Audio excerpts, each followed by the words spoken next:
Well, welcome everybody. My name is Adam Holt. I'm the founder of Asset Map. We're excited to have everybody here. Thank you so much for taking the time out of your day. We're planning on running for an hour, and we're talking about a very special topic, one that's come up many times, almost on the personal side, but less on the business side, about how do we work with family members when we're advisors and professionals, have certain skills. And we need to help the people in our own boat, right? We need to lift all boats. And we tend to, strangely enough, give our own family second shift, which whether it's our intimate family, taking care of our own, maybe taking care of ourselves, or taking care of our extended family and closest friends that may not have some reason or not to talk to us, but they don't know that we're accessible. So today I am joined by three fantastic and experienced colleagues. I want to introduce each of them. Let me start with Lynette. Would you mind introducing yourself, Lynette? Thank you for being here all the way from Nassau. Please tell us about yourself and your practice so we understand a little bit about you. All right, well, my name, like Adam said, is Lynette Thompson. I'm from Nassau, Bahamas. I've been in the industry now for 20.5 years. I am a captive agent with Colleen Insurance over here in the Bahamas. My concentration mainly is on life insurance. So I, of course, help protect persons' financial future by using life insurance. And of course, I do extend that further into also planning for retirement and also educational planning. Fantastic. Thank you, Lynette. Thank you for being here. Let's go next to Russell. Russell, all the way from South Africa. Welcome. Hello. Hello, everyone. Thanks, Adam, for having me. Yes, I'm Russell Ho, all the way from South Africa. I'm a certified financial planner, and I've been in the industry for 7 years to date. I'm probably youngest one here in the room. And me and my team, we focus on primarily in wealth management and tax efficiency for clients, and we deal with a lot of well-established young professionals and millennials, as well as high net worth families. And we focus a full coaching philosophy with coaching them through life stages and big events in their lives as well. Fantastic. Thank you so much for being here. And we have Lori Saul from Chicago. Hello, Lori. Actually, Detroit, Michigan, Motor City. That's all right, no problem. That's fine, Adam. Thanks for having me. And like I said, it's cool to be part of the Motor City now in Detroit. And my firm is called Ad Aspen.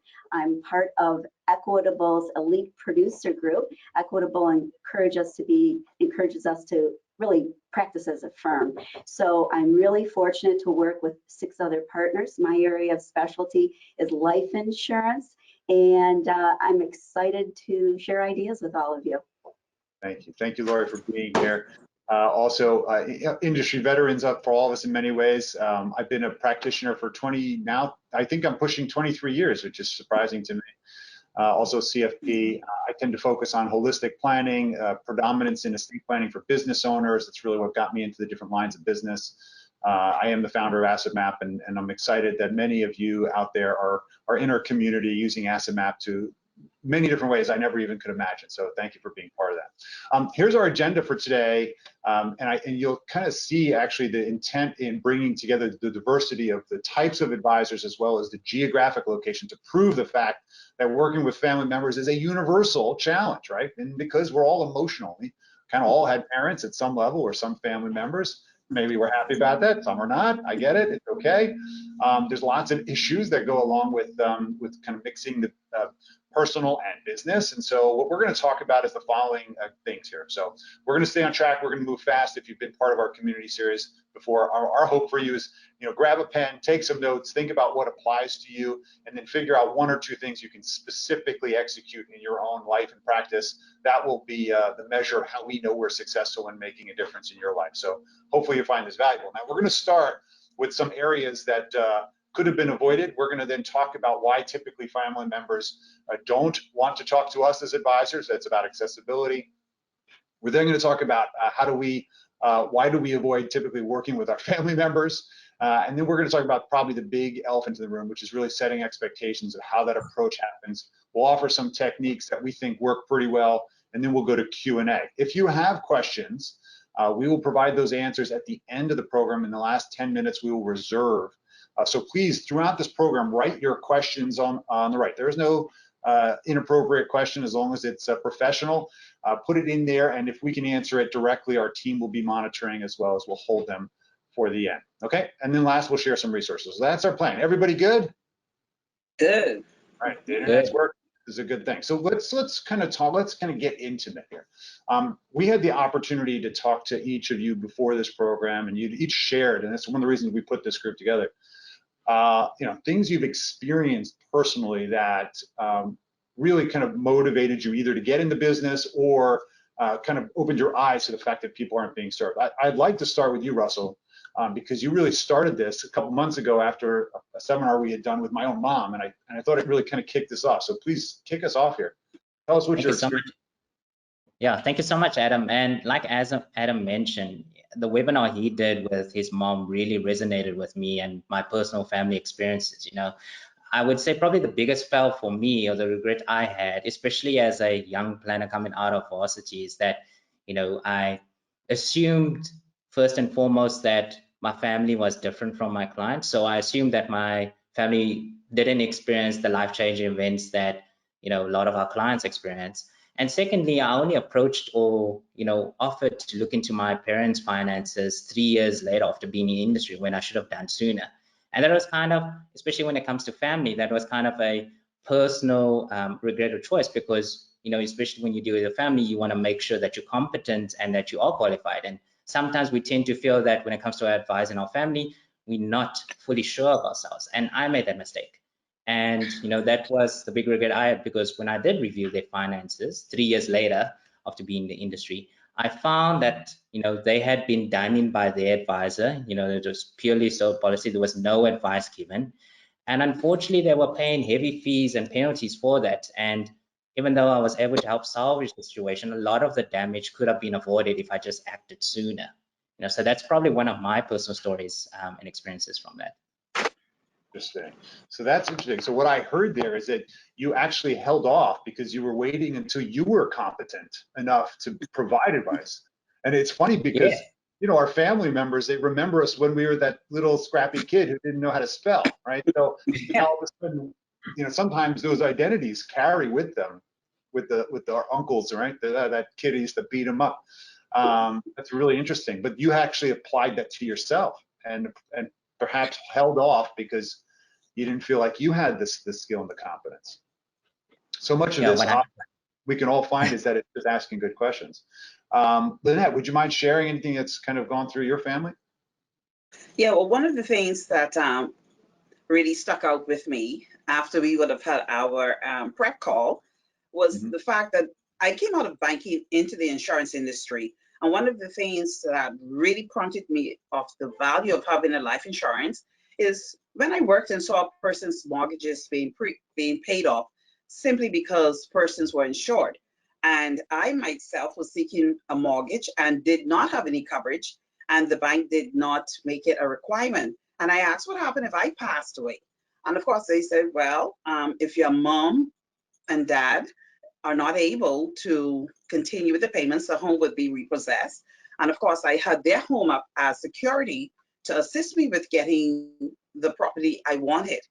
And I just couldn't imagine it because my father had already retired.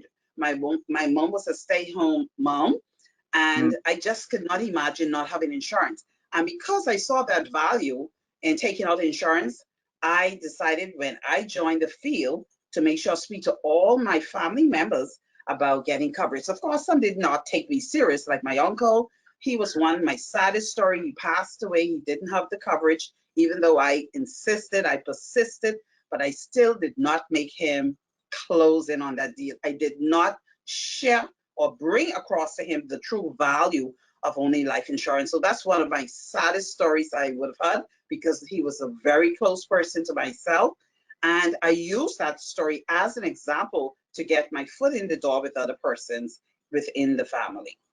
That's a great story. Thanks for sharing that. And what's so interesting about that is that you're right. And we're going to talk about that in the techniques. Sometimes making it real, telling the story about other parties is really the key, right? I mean, someone said to me once, said, it always happens to the other guy. It's always the other guy. Well, to everybody else, you are the other guy. Okay, so to assume that it's not possible to happen to you, these calamities, is really silly. So that's fantastic. Thank you, Lynette. Lori, would you mind sharing what we talked about before? Yes, happy to, Adam. First of all, I want to say that I think it's really important now more than ever to talk to family members. And I'm Latina, so we have a big family, and most of my clients are family members. So this has just been a natural thing for me. But I also work with a lot of closely held corporations here in Detroit, and I do a lot of buy-sell insurance, and also selling life insurance to pay for estate taxes naturally. So what I shared with Adam and the other panelists is that my boyfriend, my partner, needed to convert some term insurance.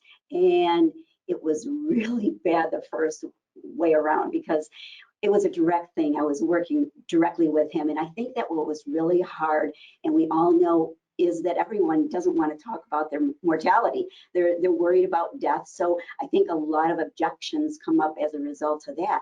So that was 4 years ago, you know, and I was so depressed about it. I felt like a failure. And then all of a sudden now his children are working in the business with the trustee, with the CPA, with the lawyer. So the boyfriend's out of the picture, and as far as the negotiations go, I should say that. And it all of a sudden became a business deal rather than a very close thing. So I think it's really important to kind of get that person out of the picture if possible and deal with their advisors. Oh, that's interesting. So all right, go ahead, please. What were you going to say? I was just going to say, and it's my second largest case of my career, so that's nice too. And one other thing I was going to add is I work with a firm, and if I feel I'm in an unusual situation with a family member, and we all know it, we know if there's a sister-in-law or a brother, I'll get another person in my firm to help me with the case, because my goal is to make sure my family's protected. I don't care if I'm going to lose half the case. I want to make sure that the job is done and they're protected. Yeah, no, that's a great point. So that's interesting. So you use other professional credibility and their validation to change the conversation from this emotionally driven personal experience, like you just, I don't want to be pushed, I don't feel comfortable, whatever that is, to help get it done and push it over the line so that they serve them. You think of these situations, I mean, especially in that example, where somebody doesn't execute it. Well, guess what happens if that conversation had been going on for 4, 5, 6 years? All those relationships that are left in that one are left dealing up the mess that you didn't make sure you cleaned up, and now all of a sudden the onus is back on you. What, you had an opportunity to fix it, you didn't. And so we want to avoid that kind of regret as well. So that's a great point to bring in for professionals. My own experience thinking about what, in contrast to yours, I've had plenty of my own experiences, but this doesn't always have to just be, family. There's also, some of our closest friends. One of my best friends growing up, I was fearful to bring up my advice and my, in the early years, like Russell, I thought, well, I don't know enough, I'm not credible. They remember partying with me, right? They're not going to take me credibly. This is years ago, okay? This is not recent, just so you know. But the point is that even one of my closest friends, his father owned a business, got remarried. I found out after the fact, when he died suddenly, that all of his retirement accounts were titled in his first wife's names. He didn't have a will that was revised. His entire business, which my best friend was told he was going to run, went to his new wife, who was his secretary. It caused an enormous amount of calamity. There was not enough coverage. It was not right. It was not owned in trust. They paid estate taxes. They had to basically lose the business. And this is something that I had grown up with. We'd always gone to his house. It was like a business. It employed hundreds of people. So, the reality is that I look back at that as a major fail because I knew what to do. I knew what questions to ask. The challenge is that I never made myself available. And as a result, my friend really lost out. So the question I always ask myself now is, was I really being a great friend? I don't know. Was I really being a great advisor? I don't know. So the challenge is, how can we get over some of those questions? Let's talk a little bit about why we're seeing this stuff happen. So let's talk about this. we mentioned why family members tend to avoid family advisors. What do you guys think is the biggest reason? And there's no great answer here. What are you thinking? Well, I would like to hop on very early with this one. Yeah. What I have seen and found for myself is sometimes persons, my family members, they want to keep their business private. They don't always see you as that person where they can separate professionalism from being family member. So one of the things I try to do is let myself be an example as to how I conduct my financials and hopefully gain their trust. And by coming on board to allow me to sit with them to say, listen, don't see me just as a family member, but someone who is serious about your welfare. I have your best interests at heart. And sometimes it is easy for some of my family members. I find I can get in much easier with the females in my family. You know, we really have this thing over here where, you know, man is the head, and sometimes it's, you know, they take a little challenge or step back when we trying to give them advice, or myself, I should say. That's interesting. So how do you, but that's an interesting point. So how do you tend to reveal your own self? Do you actually share what's going on in your life as a share before you then ask? Is that how you're doing that, Lynette? Most of the times I would share what I'm doing, and also I let them see what I'm doing. For example, I want to use the most recent situation. I'm doing some home modification because of my mom to the home, trying to outfit the bathroom so it's more accessible to her. And these are some of the things I would say when I sit down with myself. I look into the future and say, well, listen, I want to make sure I have sufficient funding in the event I need to take care of matters like this. Yeah, very good. That's interesting. I'm curious, Laura, do you have any kind of thoughts on this one? Well, I'm like Lynette. I mean, what I do, my family's been in politics, so we've always worked together. And I've been in the insurance business so long, it's over 35 years, that a lot of my clients even know my family members. So my family members interact with my clients. The clients will say, oh, Lori did a life insurance policy. And they know that I've never told them these things. And I think confidentiality is the biggest thing. And another thing, treat your family like your best client. Sometimes you come home to your partner and say, oh, I've had a tough day or whatever. And I try and treat everyone like they're my best client. And then also when I do approach them about things, I'll say, let's go to the club and have lunch. I want this to be private. And they'll say, wow, I feel like one of your clients. So, I mean, that's exactly the kind of reaction I want to have. So, so that's what I try and do. Treat them like king or queen and really respect their privacy too. That's great, showing by example. Russell, what are your thoughts on this? Yeah, so I think onto also what Lynette and Laurie said as well. I think first and foremost, what I found with my family as well was two instances or two things of why they avoided, you know, approaching me as an advisor. And the first thing was pretty much from my family's perspective, they never really experienced any form of financial advice or good financial advice. So that was one of the underlying factors. And I would say the second thing is that if you think about it, when we deal with our clients on a day-to-day basis, just our normal average day-to-day clients, they are scared or embarrassed to admit if they don't know anything about finance. And it's intimidating to approach a financial advisor and say, you know, I don't know how investments work. Now think about it in our family dynamics, it's even a step further, because not only are they intimidated or afraid to ask us, but on top of that, they don't want to seem, especially if you're younger than them, they don't want to seem dumb, stupid, or irresponsible to you and disclose how they finances, because they're worried if they've made mistakes, you know, you're going to say, you know, I expected more of you, or, you know, I thought you were an adult, or, you know, you were more responsible for your finances. And that was, I would say, a big underlying factor with my family and with a lot of my extended family, which I shared with all three of you in our prep call. I think what also woke a lot of my extended family up was that, and many of our viewers don't know about this, but in 2017, me and my family went through quite a rough patch. We, out of nowhere, three of our family members, including my mom and dad, were diagnosed with chronic illnesses. My dad had a quadruple bypass. My mom, out of nowhere, had liver cancer. and my uncle, my closest uncle on my dad's side, got diagnosed with brain cancer, and never had any form of those chronic illnesses in our whole family. And, we used to always say, oh, when we hear those stories, it'll never happen to us. And it happened to us, and I think that woke all my family up of, what, we actually need to have a look at our things because it's so important instead of waiting for an event like that. Great, thank you for sharing that. And I'm sorry to hear about those family members.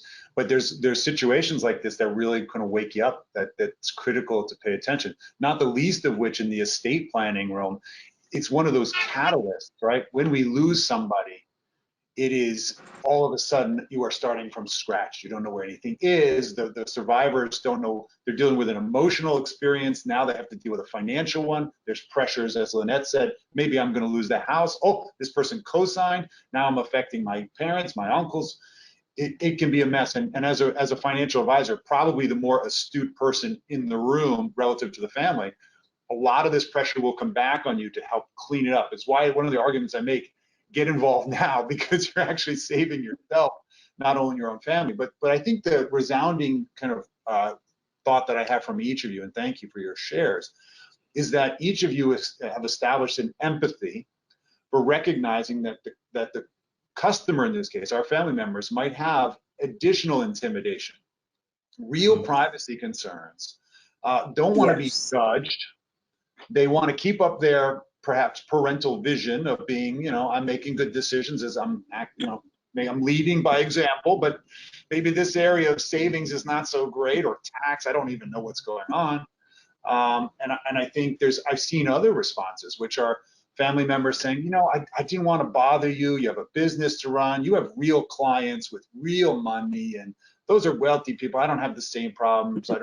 I'm saving you from the hassle of worrying about me, right? When there's the real motivation may just be that they're just intimidated. They don't know that we're willing to actually give them that help. So, I think there's lots of reasons why our loved ones and the ones we care about are not going to bring up the issue. And so it's really incumbent upon us as professional advisors to open the door. Granted, we might not want to. So let's talk about why advisors typically are not working with their family members, right? Now let's look at it from our own empathetic perspective. Why are we not doing that? Who would love to share something here? Lori, would you mind starting this off? You must have known. I wanted to talk about this. This happened 2 days ago. I have one brother and 4 sisters. So my brother just sold his business, and his wife has 5 sisters-in-law. So, she wants to keep things private. And so what I did is I brought in my female partner, Lynette, and I said, I want you guys to meet my partner. She's a specialist with retirement planning. We had a quick Zoom call. Today, my partner had a conversation. Things are going swimmingly, and it's great. She said, I just don't want the family to know about this. I know Lori keeps things private, but this is my thing. So that was great. Well, that's fantastic. We'll definitely come back to that. Anybody else want to share specifically on why we tend to avoid working with our family members? Lynette, do you want to go, or shall I go first? No, I'll let you go first. Okay, I think from my perspective and also from my experience, and some of us, we have that one aunt or uncle, right? But from my past experience, I think initially before I made contact with them, what also contributed to me wanting to avoid working with family was that you get certain family members that have no boundaries, so I think there's also that fear, and that's the fear that I initially had, in my early years when I was an advisor and planning, is that and it also contributed why I didn't make contact with them immediately, was that I was worried that they wouldn't, compared to our day-to-day clients, they wouldn't understand, when not to contact me. They would assume that, okay, because my nephew, you now on speed dial, and I can ask you financial questions whenever I want to. And also, I think in addition to that, what I was initially worried about from my past experience was that, I don't want them to bring up finances when we have family gatherings or events and things like that. So that was my concern, and I think that's what initially made me fearful of wanting to work with family in my early years as an advisor. Yeah, I can relate to that one. Lynette, please. Well, as for me, my natural market really consisted a lot of my family members. Mhm. So my father gave me hope to approach family members, because when I came into the career, he actually came and he said, now that I can trust somebody, I want to do business. I want to make sure that I have coverage in place. And just seeing how excited he was to put protection in place for his family, that actually helped me to go after my family members, because like I said, when my uncle passed away, I saw the value in not approaching them. I needed to make sure get the message out, because my uncle had 2 children in school, high private school, and they had to leave private school simply because he did not see the value in taking out insurance to protect his family. So I definitely go after my family members when it comes to insurance. When it comes to planning for retirement, I get in the door bit by bit, not as fast with insurance, but bit by bit. As a matter of fact, Adam, Asset Map has really helped me, because now I could visually show them what I was talking. I can show them the gaps they have in their financial plans in terms of where they want to be when they retire. So that now is helping me to approach them with more confidence. Yeah, no, that's great. I'm really glad to hear that. I think in summary to what we've all said, my own personal experience was very similar to all of you. I have actually built a firm, and I was lucky enough to have other competent people whom I trusted that could handle family members. In fact, our firm is full of, we have helped each other's family and basically made the point person as opposed to being point for your own family. It's really important. We brought it up on my mother's webinar just a couple months ago. Was, we made a decision after some period of time. I wasn't delivering to her the expectation of advice she was expecting from her professionals, for which she was paying full price. Because, in personal moments, we would start talking about business, right? When we should be talking about our relationship and other things that matter. And when we were together for business, I wasn't taking it as seriously, because I felt like we had all these other times where we talked about business when she really wanted to get into the details. And so we made a decision after some period of time to actually sever that relationship so that we could save it in a way that made sense. And that's the antithesis of what we're talking about here. But the difference was that I still stay on as an advocate. We do review her asset map once a year, and we kind of say what checks in, does this make sense? And I'm able to then say, listen, follow this path. So sometimes the key to us providing advice, there may be a family member that we don't think we want to work with them, but they know they need help. Okay, maybe they even want our help, but we're avoiding them. Maybe the best way to do that is to just refer them and then stay on as an advocate, a guide, right? To disconnect that. Some of the things that we wrote down in our pre-call to this for everybody who's in the audience, the reality is that if we don't address the fact of our own hang-ups, sometimes we'll stop ourselves from delivering the advice they really need. There are ways to provide this. And I think that the key is to do what was also mentioned here. Set the boundaries for what is this relationship. Okay, if I need another person, bring in another party. If I need to refer it completely, let's do that.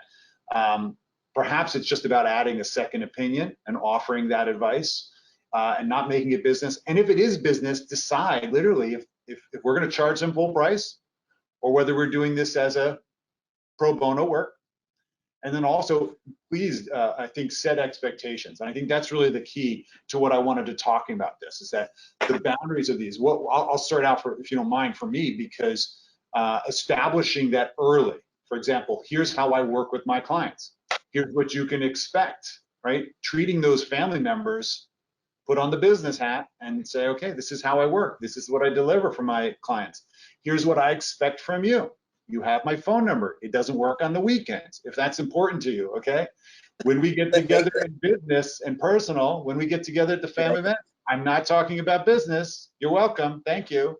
Right? I think what we're saying here, here's what I'm charging you. Here's why I'm charging you. I charge the same thing to this person, okay? These are the services I deliver. You can expect me to be available, right? So what I'm kind of inspiring, hopefully, for all of us to do, remind ourselves to do that when we talk to clients that are family members or can be clients, that we establish the game, okay? So that it works for us too, because we have the risk of failing them as clients because we take for granted the relationship, and it'll be okay, and performance doesn't really matter, you know. So these things I think are important. I don't know if anybody has any comments. This is a great time for us to open it up.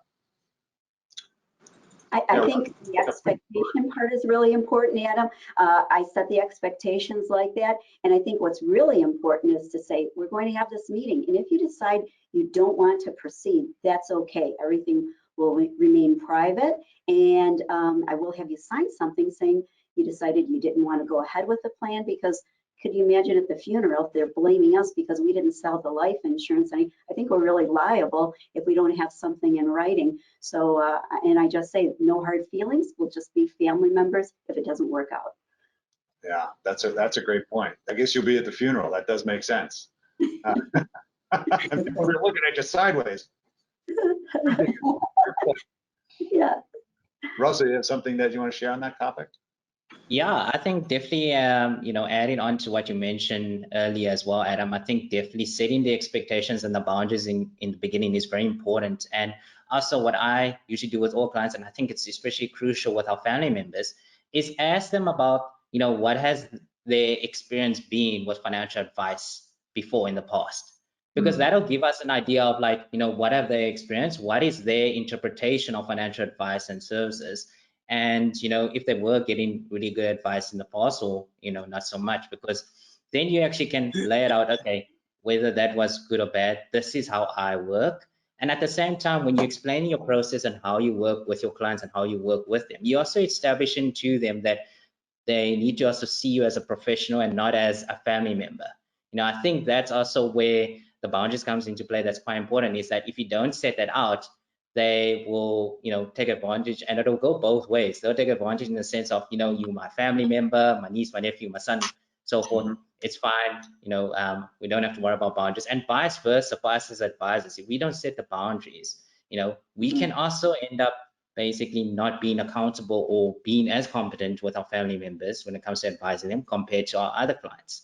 I think that's also where what I had in the beginning with a lot of my extended family members is that I laid out, one of the touchy topics is like, how much do I charge for my services and my advice?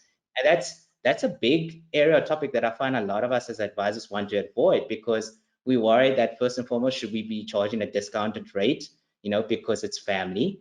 And then we also can be swayed by family emotions and relationships in the sense that we do that, but we end up shooting ourselves in the foot and doing more work than compared to our normal day-to-day clients. And on top of that, we don't give it much attention because there's not enough incentive or form of drive committing us to like being fully committed to the responsibilities of that as well. That's a great point. I think I just got the idea that we should be charging family members more because they take more.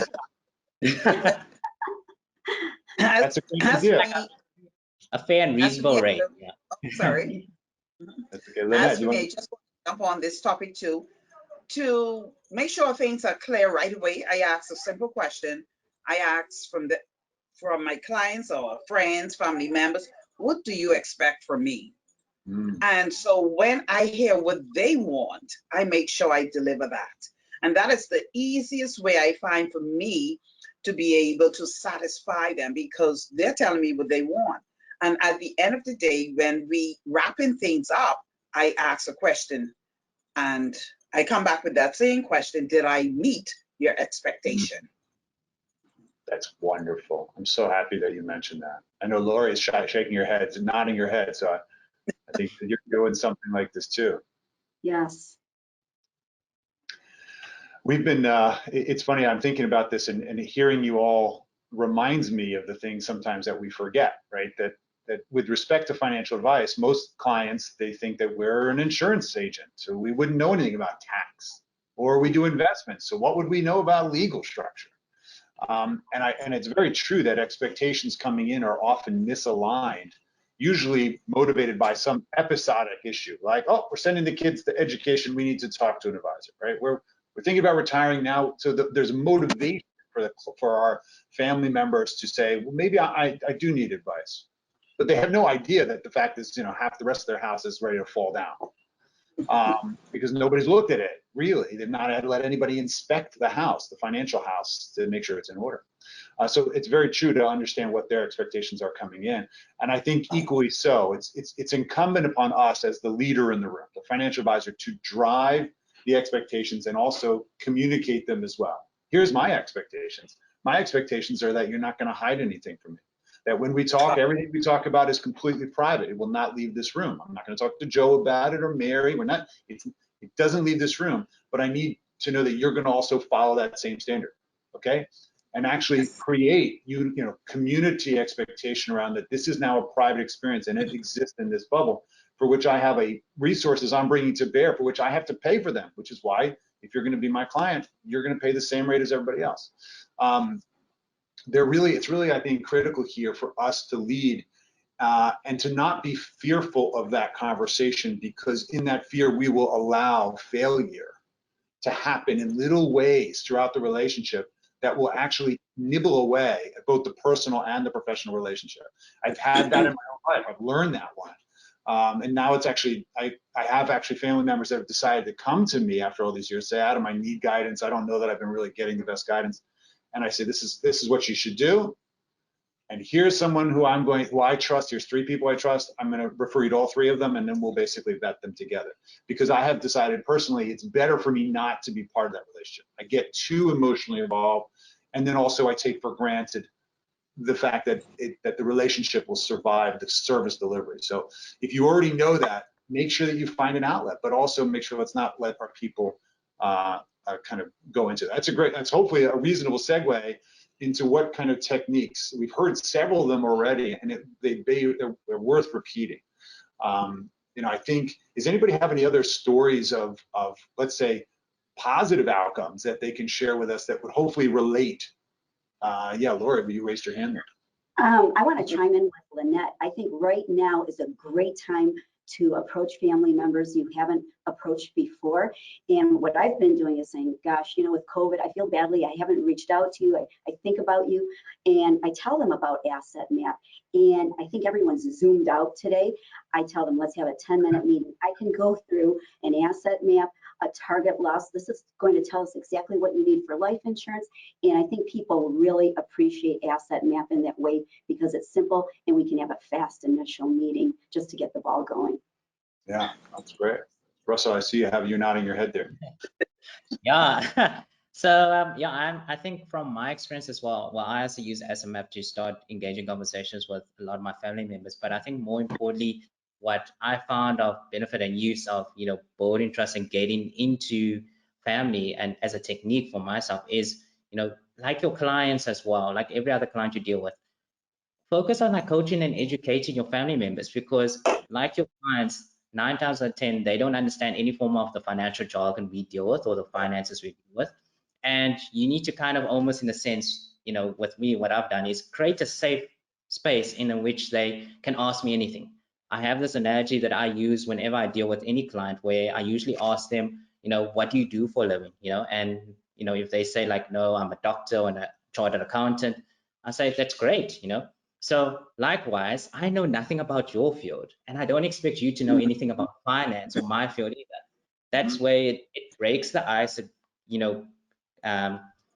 Breaks the intimidation and the pressure on that person, and especially for your family member, that they feel like, okay, great, I can ask you about anything. And what I also like to do is with Asset Map, I use it to show certain life events or experiences or planning events that could happen, that have happened to my clients, and say, have you looked into this? And it's moving away from talking about the product, but more about this big lifestyle phase or event that could happen in your life, and have you looked into it? And that's purely what a lot of our family members are looking for, is good advice on how do I prepare for that event. Yeah, that's great. Lynette, do you have something to share on that topic? Other techniques that you're using? Well, for the most part, I do use the asset maps to help me with being able to deliver things now digitally. So That has been helpful. And one of the things I didn't get to mention before, I look at time, because time is such a precious resource. And the more time we take in deliberating or not being proactive, I should say, and approaching our friends or family members, it could be more costly to them. And like you would have said, Adam, were you really being a true friend to that person? All right. So when we losing, precious time, it could hurt our, not only our friendship or our families, but it could hurt them in the long run because so much time has been lost. And especially using the asset map, when you show persons where they want to be as opposed to where they're currently at, it shows how much more effort and sacrifice would be now required to meet those targets that they're going after. That's just important to me. I wanted to bring that up prior. But my techniques I use right now, like Laurie would have mentioned, I am reaching out to persons and saying, listen, I have a tool I use. I could do a discovery questionnaire with you. We don't have to meet face to face. I can shoot it out to you. You send it back. I look it up, and we could then discuss it. Yeah, that's great. So that's probably pretty universal for all of us. I mean, all of us are using asset map in a different way in completely different jurisdictions, right? Sometimes different cultures and kind of family makeups as well. I think the key for all of us in financial advice is start with facts and start with clarity, right? Can we get clients to uncover the real big issues early on? I tend to think about kind of going back to, my mind starts racing, thinking about, how do we as advisors hold ourselves accountable to delivering great advice. I think it's something that many of us, I know we've talked personally, it's a big personal mission for many of us. We want to be great at what we do, want to deliver value. But the reality is that if we allow our families and friends to get away without, having, if I knew a great restaurant, I didn't tell anybody, I'm like, why am I leaving that to myself, right? If I knew a great tax strategy, I didn't tell anybody, well, what? If I knew how to actually buy insurance cheaper than other people, why wouldn't I tell people that? So the reality is that people don't know that I know this. So I'm keeping it to ourselves, right? So I think the key is to lead with this concept of offering help. And I know one of the kind of most impactful cases to really open my eyes to this, there was a family friend that I had avoided talking to for many years. They were very private, never wanted to talk about finance. I never felt like I was competent. They were very astute on the investment side, intimidating level. We're talking about someone in the paper who knows finances and is gone too far. So I would never have imagined that this person needed help. But the reality is that when I decided that I would finally go and see if they needed help, even though I'm the younger, they knew me since I was a kid. I'm like, what am I going to bring to the table? I actually went to them and I said, listen, I need your help. And I said, listen, I'm experimenting with this new process called Asset Map, where I visually place everything about your life on one page so we can figure out what needs attention, what probably is, we'll call it seasoned, right? Doesn't necessarily fit, may have holes in it, probably hasn't been addressed in years. And that way we can contextually figure out what makes sense. I'm happy to do it for you. And I did it for them because they actually wanted a picture of their life because it was complicated. And I found extraordinary failures in there. Despite working with the #1 insurance agent in the firm they were part of, despite working with an investment advisor for 20 years, I found so much failure in there. We saved them maybe $10 million in taxes and structural loan. They were in one-star mutual funds. They had just never looked at it. Their stock certificates were sitting in the vault since 2000, Y2K. They'd never taken them out or readjusted them. It was extraordinarily unbelievable. And what I learned from this is that not only do wealthy individuals need help, they don't ask for help either, okay? But people with whom we have a personal relationship almost have a requirement to go and offer our guidance without strings. And that's really key. And I know that for many of you on the call, since you're part of our community, you tend to lead with this process of, hey, let me show you what people like you have. Or here's my own map. I went to a meeting just about a year and a half ago to a business owner who was a good buddy of mine. I didn't want to bring up certain topics, but I said, you know what? What I'm going to talk to you about is completely private. Okay, we agreed? Yes. And I took out from my coat pocket my own asset map. And I showed him my map. And I showed him all the complexity and what I've done for my family and the businesses and stuff. And he was amazed. Wow, I didn't know you could do all that stuff. And why did you do this? And it was an educational moment. And then I said, well, here's the thing. I made you your map based upon what I know. And I don't know a lot, but there's probably some areas we need to talk about. And he took that opportunity to give it to his spouse. They completed it. They gave it back to me and said, what do you see? And I said, we got to fix this hole right here. This is a major issue, and I wouldn't be comfortable, looking you in the eye if I didn't make sure you had your seatbelts on. And it was able to solve a problem that had been unresolved. They didn't, and it turns, what he said to me? He said, you know what, Adam, I just didn't think you work. I thought I was too small for you. Like, you're this. I'm like, dude, our family are never too small to take care of because we're involved. We care about them anyway. So I know that many of you are using this process. Let's find a way to apply our guidance in real time and provide second opinions. And if you're in this digital age where you basically need to collect it, we can make this not about bring all your statements. And I know you don't know where anything is. Just go on your phone. I'll send you a link. You can do this in 10 minutes. And we'll give you some idea. And sometimes it's easier to say, hey, I'll do this for you because I think you need it. It'll be valuable. Put it in your drawer. Now everybody in the family knows where everything is. You don't even have to share with anybody. We'll forget it ever happened. We'll go back to Thanksgiving. Everything is fine.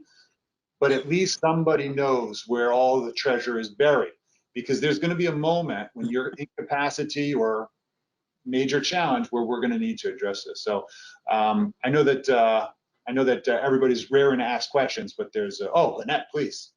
Yeah, I just wanted right before you finish off with the techniques or the conversations, two things I like to use, and I wanted to just make sure I read it so it's said properly. I like to use this too as a lead-in, and I would say to persons, if you don't choose to do the right thing today, you won't like tomorrow. And then I also like this one. And I asked, where are you situated on this? Many people, instead of planning for tomorrow, they're paying for the past. For their past. So, and that helps me to show people if you're consumer driven, you'll always be paying for your past instead of planning for your future. And so those are some of the lead-in, like I said, along with the asset map discovery that I shoot out to persons. And that would be my lead-in, and then say to the person, listen, we can get deeper into this. Let me just shoot you something and let's see where you are. Are you planning for the future? Or are you still paying for your past? And one thing that really prompted me to use asset map a lot was when I did this person's asset map. She said, wow, I was working over 20 years and I have nothing to show for it. And so things like that, I like to be able to say, listen, that was in the past, but let's see what we could do in the future to make sure we fix that. Yeah. That's great. Thank you so much, Lynette. Well, this is a perfect segue to go to Q&A. So I know that there have been some questions that have been posted in our questions bar to the right of your screen. This is a great opportunity to ask them, and I'd ask either LJ to throw out some questions that she's seeing, because I know you've been answering some of them already. Yes. LJ, hello. There were a couple questions that have come in. One was specifically addressed to Russell, but I think this could be helpful to any of the panelists who would also like to share. But just as a percentage, how many of your family and extended family members do you have as clients? And secondly, how would you deal with your own emotions with a close family member while maintaining your professional composure? I think that's applicable to all panelists on today's webinar, and the two-part question should be something that we address. Thank you. Okay, great. That's a really good question. So first and foremost, yeah, I think to the first question about how many of my family members are actually clients. So especially after what happened to me and my extended and my whole family in 2017, and both my mom and dad come from, big families. I would say on my mom's side, her whole side of her family, because she was one out of 4 sisters, all her sisters and their families have become my clients now. So that's about 12 family members in total, 12 to 15 family members. And then on my dad's side, I would say about, made up of cousins and uncles, it's been about five family members. So say roughly about 20 family members are my clients. And, as we mentioned also about boundaries, that's what I did in the beginning as well, is that I kind of asked them, what is your expectation of, the service, why are you coming to me for advice? Why you need my service and my advice? And I also laid out how I work so that from day one, we lay out a professional relationship. Yes, I'm one of your family members, but at the same time, I'm a professional. I'm a finance professional here to advise you. And when it comes to like your business and finances, I'm here to help, but at the same time, we have a professional mutual relationship here. So yeah, that's my family members that are involved as clients. Secondly, how would you deal with your own emotions when it comes to family members? So I can honestly say 2017 tested me both on a personal level and a professional level. So I think for any advisor that's going through that or has gone through something like that, is that from my experience, first and foremost, you need to have some form of outlet. And I would also say a trusted network of colleagues or, even someone that you have on LinkedIn that you can talk to, because when you deal with family members, it's easy to get riled up in emotions, and sometimes you need to have someone to talk to just so that you don't feel alone, and it's a form of support. Secondly, and what I would also say, mention to that, is that what I've kind of learned to do, and it's what I was doing back then as well and today, is that you kind of learn to create a space in which you separate your personal side from your professional side. So for example, back then, pre-COVID, by day when I went into the office, I was professional, and then when I came back home, I had to deal with all the stuff as a personal and as a son, basically. But there was that breakaway or that divide. And likewise now, even with us working at home, I've basically developed or segmented a part or a room in the house that's purely office and work-based. And that's kind of just to create that break. But if it gets too hard or too difficult for you guys as advisors to deal with the emotions, then on top of what Laurie and Lynette mentioned and Adam mentioned, I would definitely recommend having a colleague or another planner within your trusted network that you could rather trust your family to deal with. Yeah. If you can't maintain rationality when you advise your family, rather refer them, because then it's for the benefit of both your interests. 100%. Anyone else want to comment on this? I'd like to say something. Well, first of all, about 85% of my family and friends, I'd say, are clients. And I'd say the biggest problem is our own brain. I mean, you have to look at yourself. Maybe you're the one with the problem, thinking you're not good enough or whatever. So I think you have to just get out of your head and think about the family member. Yeah, that's true. That's true. I mean, I don't think that doctors necessarily have this challenge within their family, right? If you have a doctor in the family, you're always asking, what's this bothers me? I don't want to go to a real doctor. Would you tell me what? I'm a real doctor, go to the ER. Yes, good example. I have a big, oh, sorry, go on. Oh, go ahead, please. I was being silly. Yeah, like Laurie, have lots of family members. They were my natural market when I started, by the bank I previously worked at. They also were part of my natural market, and of course my family members. So I would say I have a very high percentage. I know I definitely have my sister, my brother, their kids as family members, and now also their kids, so their children's children. So I have a large percentage, I would say some 85%, 90% of my clients are, my family members are my clients. And when it comes to dealing with them emotionally, I know when my father passed away, I told my sister, listen, you deal with the paperwork and everything. I did not want to deal with it. So she was the one who would have taken care of putting in the claim to the company. So sometimes you are emotionally involved, and that was just the way I dealt with it. I had my sister take care of that for me.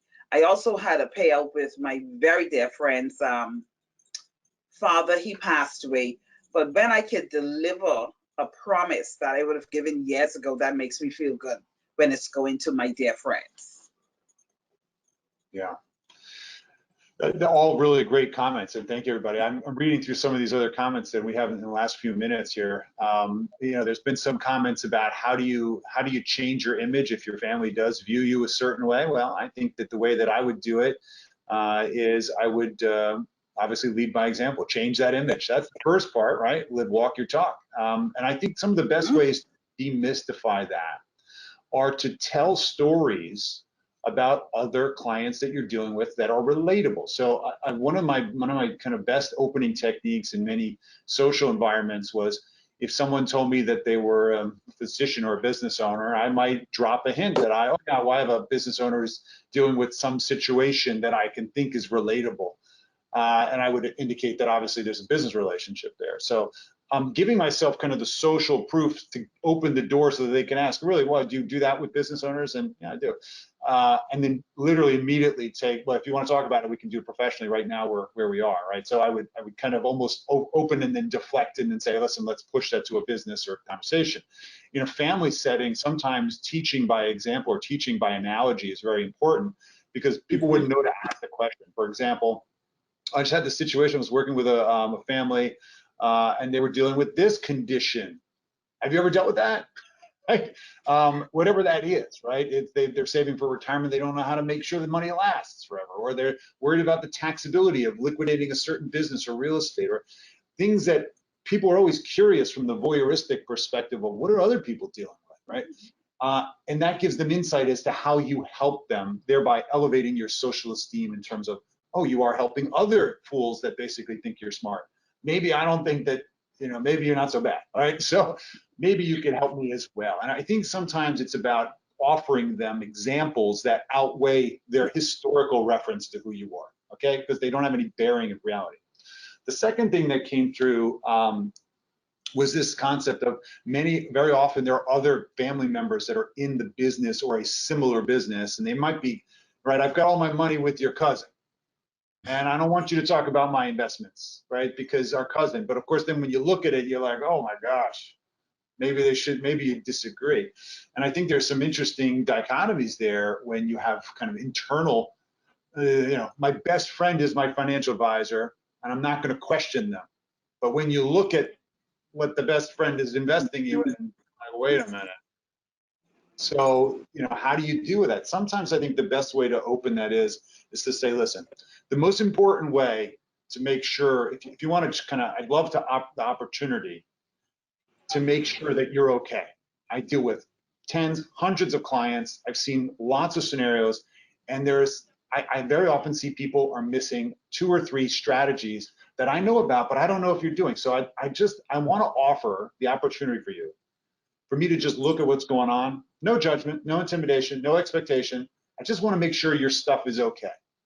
I use a process called Asset Map. I'll build the map for you. You can take it home, give it to your spouse, but at least we'll now know where everything is. And if I see anything that needs attention, I'll bring it up. Sometimes removing the intimidation and, of course, the work associated with going through this process is really the key. And people are like, you know what? Yeah, would you look at my stuff? And you will uncover things that need attention or haven't been addressed. And not the least of which is, has anybody checked the beneficiaries? The basic stuff is sometimes where the biggest wounds are. I need to close us off, but this has been a really fantastic program. I'll leave everybody with, obviously, ways to continue to grow. We are holding our boot camp coming up, both 101 and 201, in the next couple weeks. So if you haven't been part of boot camp, either the initial one or the advanced version that I teach myself for, 8 hours over 2 days, these are really great opportunities to learn, and they're really fun to be with an intimate group of advisors. I know several of you have participated in this. And also we have our continuous monthly Accelerate series coming up of how to use Asset Map in client meetings. So if you're kind of committed to continuing to grow, it's a fantastic opportunity. We want to make it available to you. So please use these links to get those resources. I want to thank all of you for participating, not just the panelists, but also the attendees that are watching live as well as record. Our intent is to help you all, and I thank you all for contributing to our great community. Please be safe, everybody, and thanks, of course, for all your efforts. Thank you, Adam. Thank you, Laura. Thanks, everyone. Bye, Ray. Have a great day. Take care, everyone. Go home, everyone. Bye-bye. Bye.